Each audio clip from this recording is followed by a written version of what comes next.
Let's get it. Chef Carhartt, EK glasses, champion of starter coats, ballies and gold ropes, polka dot shorts, backpacks, Nikes and Van Gracks. MCM come again. The fact that I'm in the booth now. Hip hop alive and well throughout the underground. Remember to let us into your skin, and we'll begin to master rhyming. Hey yo, kid, what's up? Remember when I used to be dope? Yeah. Hey yo, kid, what's up? Remember when I used to be dope? Yeah. Hey yo, kid, what's up? Remember when I used to be dope? Yeah. All right, here we go. Come on now, Big Al, bring us on, man. You getting like Deacon, bring us on, man. We here, baby. We here, the DMV Sports 3, the OGs of DMV, and we talking basketball. We're talking Wizards. Wizards. This is my boy Deacon down low, my man Tracy, and I'm Big Al. And we're loving on the Wizards. We're in fourth place. We're hanging on by a thread. We need some shooting, baby. We need some shooting. Tracy, can we shoot inside? Can we shoot outside? What can we do, baby? We can hope that there's some practice on some shooting. Because we're going to have to identify practice. Where. Are we talking about practice? Yeah, talking about practice. No, we're not talking about practice. Practice. We talking about practice? Practice. We're not talking about practice, are we? Listen. We in here talking about practice. Listen, Big Al, I watched the game, and what we did. Now, let's keep in mind. Let's go back. Detroit is the worst team on the East. All right, we'll say that twice. The worst team on the East. So we went into this game thinking this was going to be something. And Detroit came in there and started slapping us around. Now, that means one thing. We played to the level of the team. They went into the half. I believe they was up. I wish I was a fly in the locker room. I prayed that they were going to go in there and do what they did, because obviously when we came back in the second half, it's a different squad. Matter of fact, we left that tie game. I think it was tied in half. We left that and came out and got like a 12-point lead, and it was just beautiful. Everybody was all cylinders. It was like Detroit couldn't do nothing. I was like, that's the Detroit that's last. And we were balling. What do you think happened, Big Al? Deacon didn't see it. What do you think happened, Deacon? And how did they come back? We started shooting threes. Started shooting anything instead of going for the high percentage shot. We started shooting threes like we could.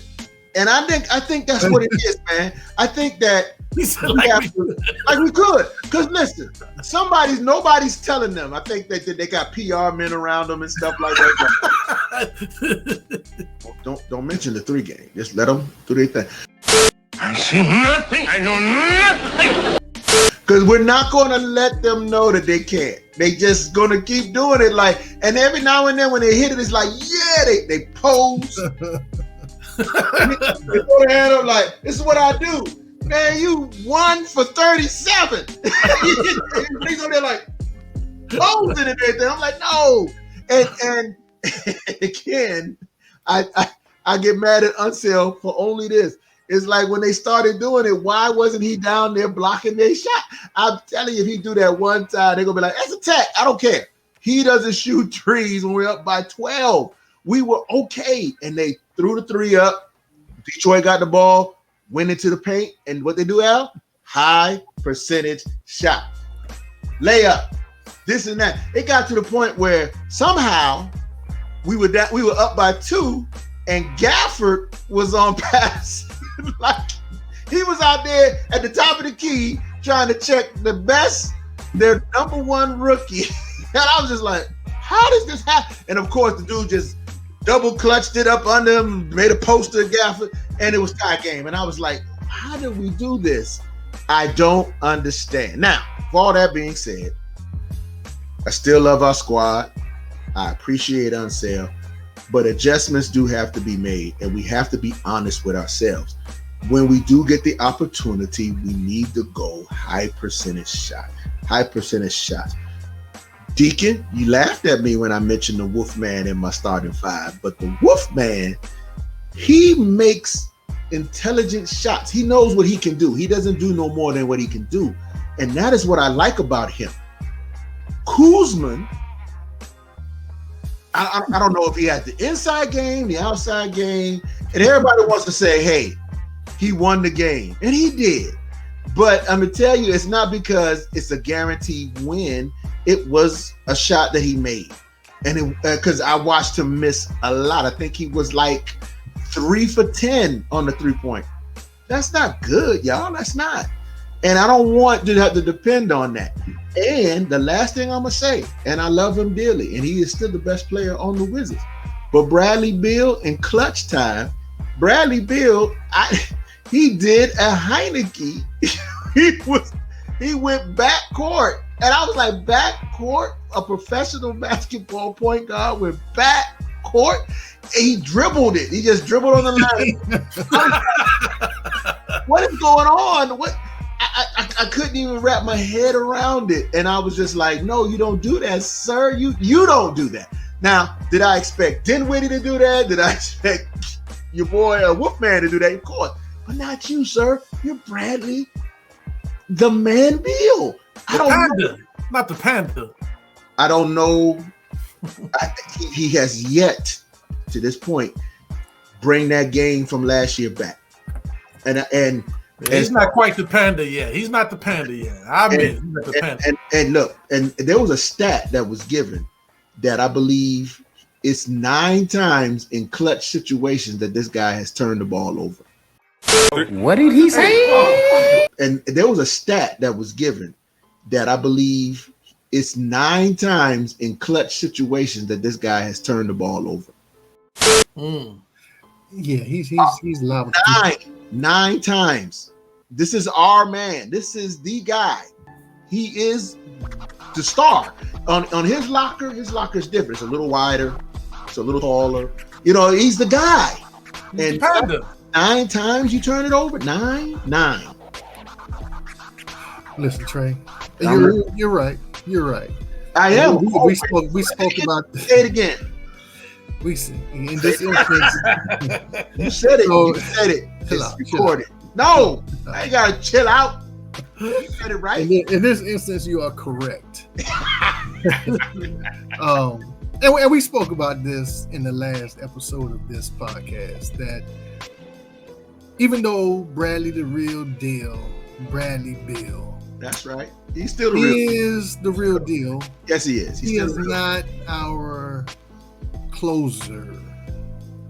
He is tempted, I don't know why, to dribble the ball off his foot, step out of bounds on the 3-point line, apparently dribble the ball off the center line in the middle of the court.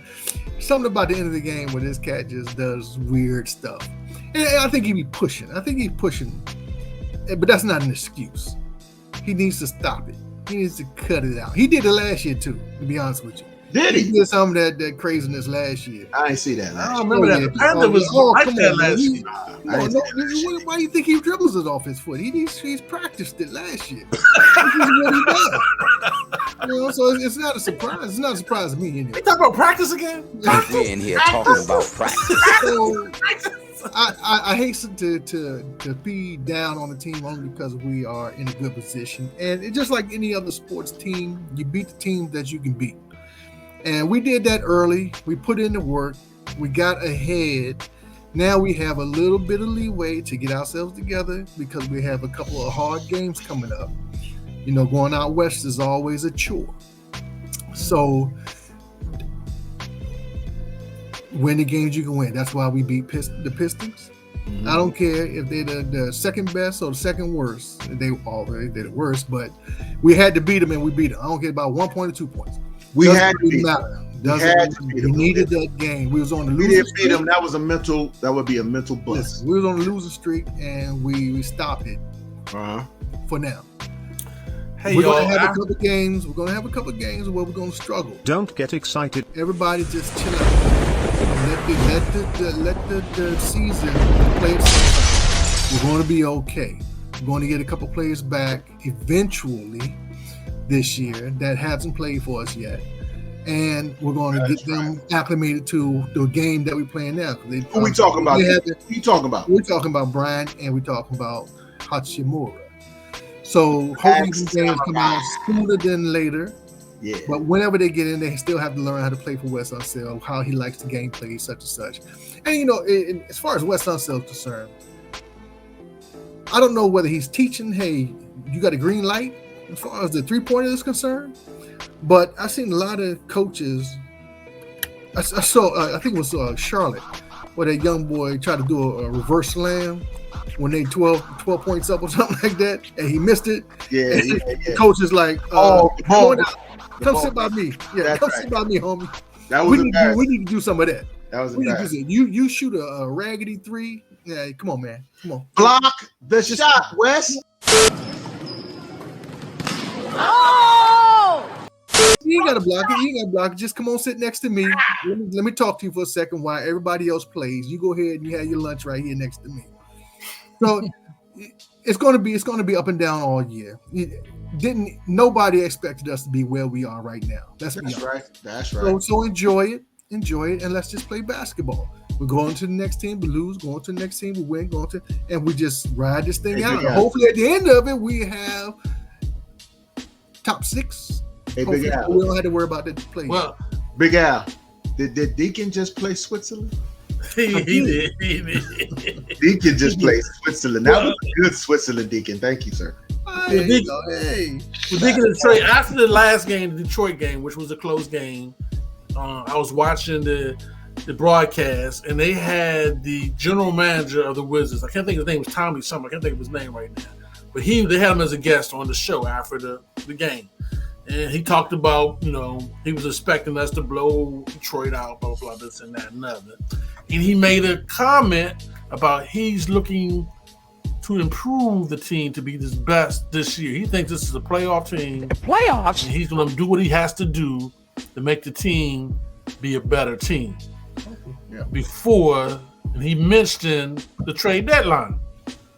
So, I don't know if he was trying to put a scare into the players. He could have been, because he didn't have to say that. But he came out. I see where you're going. Let's call it both. Hey, man, he's the general manager of the team, talked about the trade deadline coming up, and he's trying to improve the team to be the best it can be, because he felt like this was a playoff team. So that means everybody was on notice. That's what it sounded like to me. Everybody was on notice. Okay. All right. I'm putting cases on all you bitches. That sounds like to me your little tweet. Maybe he knows something. Maybe he knows something. Yeah, it could have been. It's real. Oh, yeah. So we were talking earlier before the show started, ladies and gentlemen, that I saw a tweet from Montrez. And it was a very cryptic tweet, as if it's been real. That was the statement it was. It was kind of like, and so because at the end of the Detroit game, Montrez was absent fourth quarter. And I felt like if I'm going to put my players on the floor, and based on the stats and what I've seen, I would want Montrez over Gafford, only because I know when I get it down there, he's going to be dedicated to putting the ball in the hole. There's not going to be a situation where he's going to try to do a hook shot or underneath. He's going to rack it or get fouled, and that's what we needed. We needed high percentage shot. But I saw that, and I was just like, maybe he's hurt. And I asked my brothers here, and they were like, no, we didn't hear anything. And so I'm trying to pull it up now to see if I can find it again. But going back to what Deacon said, that would be scary, because I feel like that guy is now the cornerstone of what we are producing right now as far as these players. Well, he's the heart of the team. He's the heart. I wasn't talking about him being traded. I'm talking about him knowing who's going to be traded. Maybe he has an idea that, hey, I don't know, but I know that the general manager, I can't think of his name, was Tommy something. He was on the after broadcast show, and they were talking about, and he was a little disappointed that, it was a close overtime game. It went to overtime. And, everybody knows, like Tracy was talking about, your man hit a miracle three, and that's what won the game. And he was like, look, I feel like, he made a comment, I feel like this is a playoff team. We got all the pieces to at least be in the playoffs at a decent level. But I'm looking to improve the team so it'll be his best this year. Now, everybody knows the Laker boys are all on a 1-year contract. All of them on a 1-year contract. That's one of the reasons why they was traded. They traded for him. So they're trying to get a contract. This is a contract year for all of them, Kuzma and all of them. So they're trying to get their next big contract. So that's why they're playing so hard. The only one got guaranteed money is the Panda and the point guard, Dinwiddie. Yeah, everybody else is or they're on a rookie deal. Everybody else is fighting for extra money. Of course, the Laser got guaranteed money too. Unfortunately, he got guaranteed money, but everybody else is fighting for money. So I felt like by the general manager said that he's putting everybody on notice. That's what it sounded like to me. I'm with that. Listen, you can put a couple players up together for one player. I mean, let's be honest. A couple of them bench players aren't pulling their weight like they should be. I mean, at the beginning of the season, we felt like when we had that run, man, we felt like we had the best bench there was in the league almost, especially in the East. But if he's watching the same game that we watch, you can tell we can't shoot. We just don't have any consistent shooters. Right. Without any consistent shooters, you can't get any consistent post game.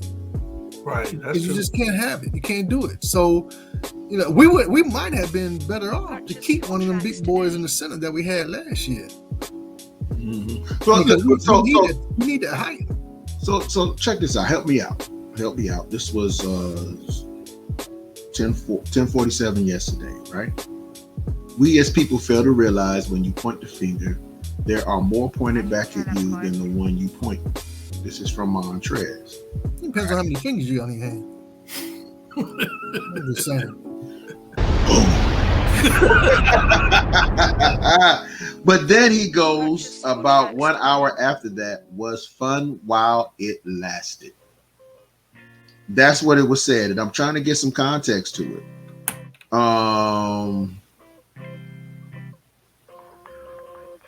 Gafford got guaranteed money too. Big guy. Oh yeah, Gafford got. I don't know what that means, but all that to say is that old guy. I'm old guy. When I see stuff like that, I'm like, what's going on? What's happening? I mean, this guy I think has done a phenomenal job. You're gonna have a bad game, like you said, Deacon. So I don't get it, but time will tell. And that going back what Al said, and putting the X's and the O's or the whatever you want to call it, man. This is what we do here on this show. And I can assume that he's maybe a little bit frustrated, whatever. But, at the end of the day, that's one thing that we didn't have, and I'm glad we didn't have it, and a lot of our heroes didn't have, which is social media. And I can only imagine, I've been there when things get in your head. And when it gets in your head, man, you cannot play like that. You got to play with the confidence and clarity. And so right now, I'm just throwing it out there. If you guys didn't see it, see for yourself. Get on Montrez Harold, Twitter account, and it's weird, and everybody responding back to him. It didn't make any more sense to me. So I oftentimes miss things, but let's be honest. We have to give up something to get something. We can't just throw our trash out and expect to get anything but trash. So I don't know if that's what he was alluding to, but we can't be surprised if we're trying to trade to get better, that we're going to have to give up something that we like. It's just the way. That is the nature of this beast. But I see how Al sat back on that right there. When you said that, I wouldn't want to get rid of that. But that's the guy you're going to get rid of. But the Junkyard Dog was like the heart of the team, though. No, I get you. I'm not saying that's what we're that will hurt. Let him go will hurt. Okay, so let me ask you this: if we let Harrell go and get back a good shooter, Ben Simmons. Shut up. Good shooter. Come on, baby. Let's get right now. So aggressive. I'm serious. A good shooter, a solid NBA shooter that you have to check. And I'm not doing that. I'm not doing that. Wait a minute, hold on. And you get Bryant back, and he's the starter. You got Gafford coming in here after him. where do you put Harold except for the strong forward? I mean, if we can get a strong shooter, I mean, let's listen. Harrell is a good player. He's a heart of our team. He's a physical and he's an aggressive player. But let's be honest, he's not scoring 15, 20 points a game. It's because we're not playing his game. Well, we're not going to play his game because he's too small. Start shooting threes. No, I'm just saying. Unless I'm getting back Ray Allen or I'm getting back some great. I mean, think about how many great shooters out there that somebody gonna play. I mean, that's tough to get. Let's say we trade Harrell for Wiggins. But they're not gonna do that. Golden State's not gonna do that. What are you talking about? They don't need Wiggins. They're getting Witchcom back this year. Golden State Wiggins is too good to let go. I'm spitballing here, dog. I mean, you gotta put a realistic trade, man. That's not gonna happen. Trade. I mean, we always said that Harrell was our your boy in Golden State. What's your boy name down in the middle? I know you're talking about, but Golden State not doing that. Then the Golden State may want to get the Panda for Wiggins, you know what I'm saying? And we ain't giving up that. That's not gonna happen. That's our only shooter. Yeah, that's my point. He's out. Yeah, I mean, but the Wiggins is a top 15 player, and the Junkyard is not a top 15. So you can put a top 15 player on the bench? Because that's what's going to happen when Witchcom comes back. Nah. That's what's going to happen. This is gonna happen. The Junkyard's gonna play power forward, and Brian's gonna play center, and him and Gafford gonna play the center position, and Junkyard's gonna switch off with one of the power forwards back and forth. That's what we said in the first place. That's what's gonna happen. You said he was too small to run forward. I say he's too small to play the big center. But what we have seen though, I mean, our data has shown that we can play a certain game in spite of height differential. That is not the situation. If we increased our shooting percentage by 20%, it's a whole different ballgame. We just stink. When I say we can't shoot, it is legit. We cannot shoot. And that is the problem. But if we just 20%, and 20% is nothing, but with 20%, a lot of our games will be different. And so with that being said, we don't know what's going to happen with Harrell. I don't even talk about it, getting queasy in my stomach. But at the end of the day, we do know this, is that the general manager's talking trash. We can't shoot. So everybody's on notice. And that's what it is. I think shooting can be cyclical. It can go up and down. You know what I'm saying? At the beginning of the year, the first 10 games we weren't great shooters, but we shot okay. We can use 10% up. Now we can get a nice little spread of 10 games where we can get some decent shooting. Hey man, that's what I've been hoping for. I've been waiting, I've been watching, and I have seen there's open shots and then there's wizard shots. And the wizard shots are like, I mean, mid-range shots we're missing now, Al. I saw Beal shoot a mid-range air ball. I was like, whoa. I was like, yo, what is going on? Bradley Beal doesn't pull up ever mid-range and miss or not hit the rim at all. What's happening, Al, is this. I'm gonna tell you, it's in their heads, and it's everybody's missing, and everybody knows it, and it's just permeating, and it's just going, and it's just going, and it's just going. And so I hear what you're saying, but when the worst team in the league, when they was coming down and pulling their threes, what's your boy? I forgot his name. When he fake bounced off Bill and caused that fake flop foul and shot that shot and still, I was like, these guys can shoot and they stink. We can't do what they were doing. We did not go shot for shot. They would shoot, we would miss. They would shoot, we would miss. They would shoot, we would make one. They would shoot, we would miss. It was just that constant throughout the game. I think that we are hot and cold shooters, though, Tracy. We are hot and cold. Really? Right now, we just cold. Okay, we just cold. Cold as ice. Hey, y'all, DMV Sports We are Wizards fans, and y'all gotta support us, man. Yes. Like and subscribe. Still love them, but it's fact. Hey, now. put some comments on what you think. Can the Wizards be better shooters, or do we need to go out and get somebody and give up somebody good to get better to be a better shooting team? Why wasn't Kispert playing yesterday? Does anybody know? Because he's a rookie. No, man. That's the only. Yeah, We got him to comments. shoot. We got him to shoot. Bertans got out there, did his Bertans. You saw it. You saw it. We're trying to get our money back, man. Bertans. All right, let's go.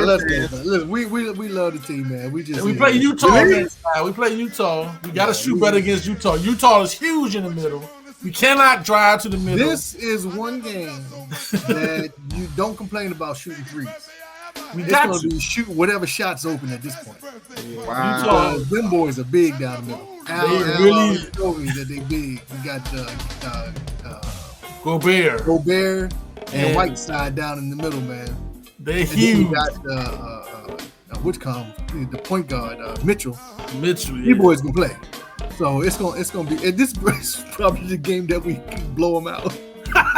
Right, all of a sudden, everybody's hot. Because it don't matter. The pressure's off in this one. It's just going to All right. Let's get out of here with the win. We all believe in our team. Let's hope that Al's prediction comes right, and we are going to be hot, baby. Get hot. Hey.